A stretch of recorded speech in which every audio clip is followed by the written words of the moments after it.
আমি বাংলাদেশ সরকারের মন্ত্রী উপদেষ্টা, আমি আগের দিন পর্যন্ত জানি না, কিন্তু আমার মাওলা মাওলা জানে না। কুল্লু শাইইন মাকতুবুন ইনদাল্লাহ। আমার কোনো তদবির নাই জাহান্নামের আগুন থেকে আপনাকে আমাকে রেহাই দেবে, মুক্তি দেবে ইনশাআল্লাহ। চোখের পানি। আমরা আল্লাহর কাছে মাপ চাই, আমরা ভালো হয়ে যাব। চোখের পানি ফেলবো, চোখের পানি। কতরাত দুমুন মিন খাশিয়াতিল্লাহ। এই চোখের পানি জাহান্নামের আগুন থেকে আপনাকে আমাকে রেহাই দেবে, মুক্তি দেবে ইনশাআল্লাহ। চোখের পানি। আমরা আল্লাহর কাছে মাপ চাই। আল্লাহ বলেন, কোন বান্দা যখন চোখের পানি ফেলে আমার কাছে কিছু চায়, আমার শরম লাগে, লজ্জা লাগে, খালি হাত কি করে ফেরত দিই। আমি আপনাদের মধ্যে সবচেয়ে বড় গুনাহগার। আমি আল্লাহর কাছে প্রার্থনা করে কোনোদিন বিফল হয়ে যায়, কোনোদিন বিফল হয়ে যায়। আল্লাহ রাব্বুল ইজ্জতের কাছে যখনই যা চেয়েছি পেতে একটু দেরি হয়েছে।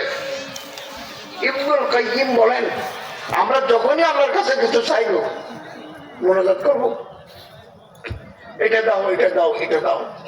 ফিদ দুনিয়া হাসানা ওয়া ফিল আখিরাতি হাসানা ওয়া কিনা আযাবান নার। আল্লাহ ইচ্ছা করলে 2026 সালে দিতে পারে, আল্লাহ ইচ্ছা করলে পরের বছর দিতে পারে, অথবা সাইজই একটা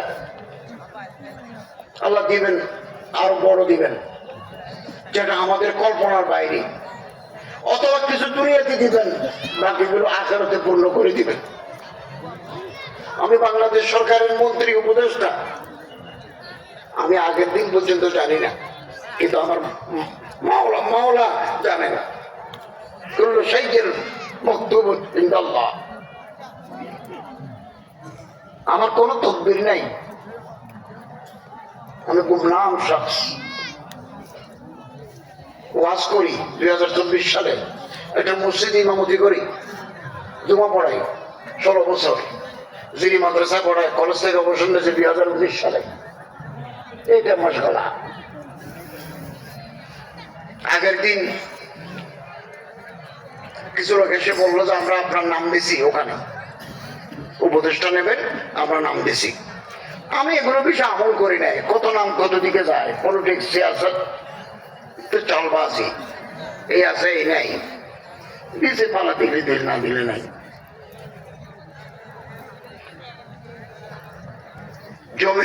জমিয়তুল ফালাহ চট্টগ্রামে মসজিদ আছে, ওখানে খতিব নিবেন। ফেসবুকে লিখতেছে ডক্টর আফম খালেদ হোসেনকে জমিয়তুল ফালাহর ইমাম চাই, খতিব হিসাবে চাই।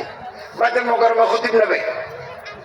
ফেসবুক ভর্তি আমার আপন মানুষরা, মহব্বতের মানুষ বলতেছে বাইতুল মোকাররমের খতিব ডক্টর আফম খালেদ হোসেন, বাইতুল মোকাররমের খতিব চাই।